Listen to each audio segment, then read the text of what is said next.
Welcome back. In our last module, we explored the analytical, historical, and natural law schools of jurisprudence, each giving us a unique lens to understand what law is, where it comes from, and how it's justified. Today, we move away from theory and tradition and turn our attention to how law actually works in the real world. We'll explore how it operates in society, how judges apply it in practice, and how it can sometimes reflect or even reinforce social inequalities. In this session, we'll explore three powerful and insightful schools of thought: the sociological school, the realist school, and feminist jurisprudence. The sociological school. The sociological school of jurisprudence moves beyond abstract definitions of law and historical origins. Instead, it asks, what does law do? How does it work within society? And how does society shape it in return? This school sees law not as a standalone set of rules, but as a social institution, one that interacts deeply with other parts of society, like politics, culture, economy, and behavior. Let's explore two key thinkers here. First, Roscoe Pound. He famously described law as a form of social engineering. Now, what does that mean? According to Pound, law should be a tool for organizing society, resolving conflicts, balancing interest, and ensuring peaceful cooperation.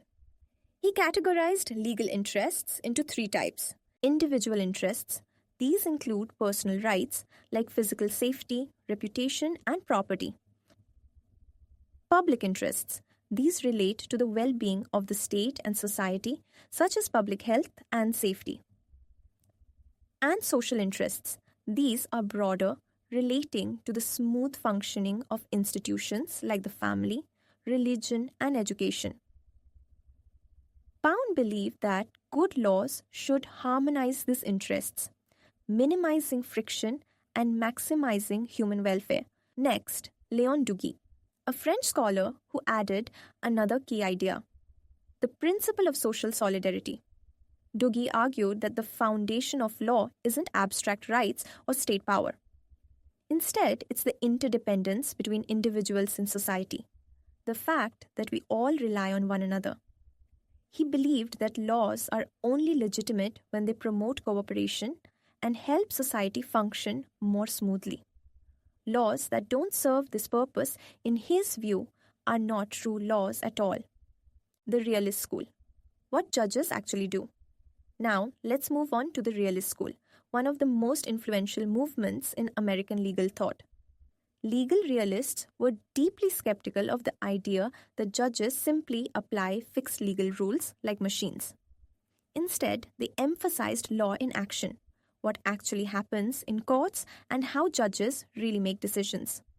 Let's start with Oliver Wendell Holmes Jr., a U.S. Supreme Court justice and an early voice of realism. Holmes once said, "The life of the law has not been logic, it has been experience." This quote captures his key insight. Law isn't just about rules written in books, it's about the real-world outcomes of legal decisions.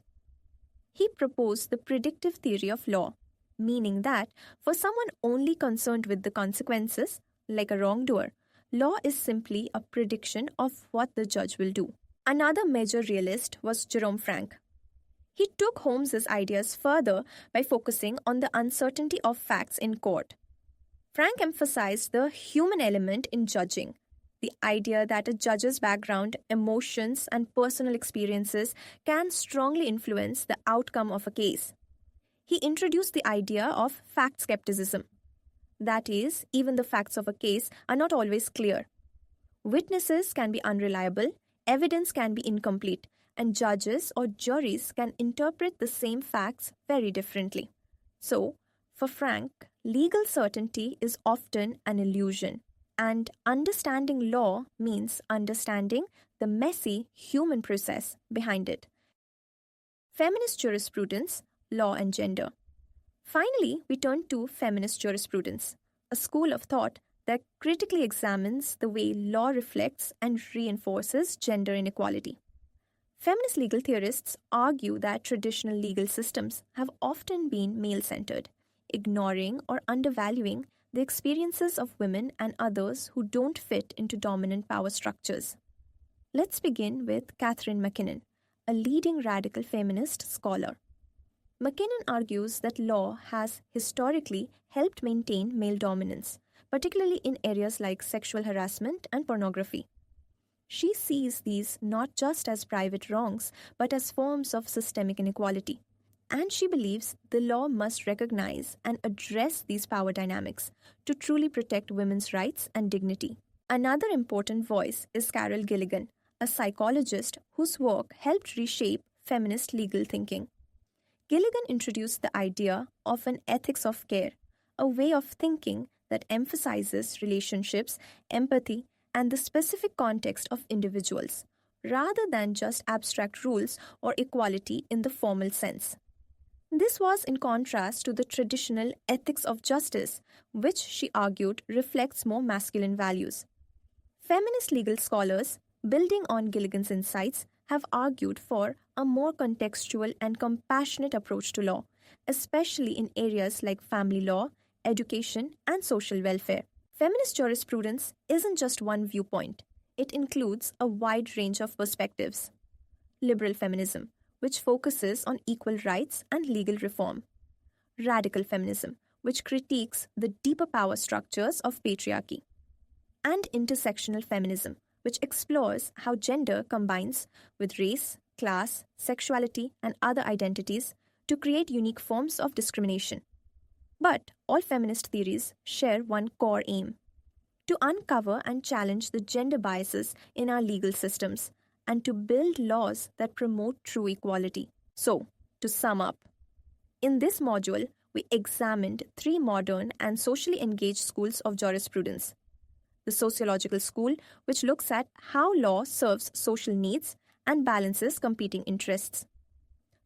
The realist school, which focuses on what courts actually do and the human factors that influence judicial decisions.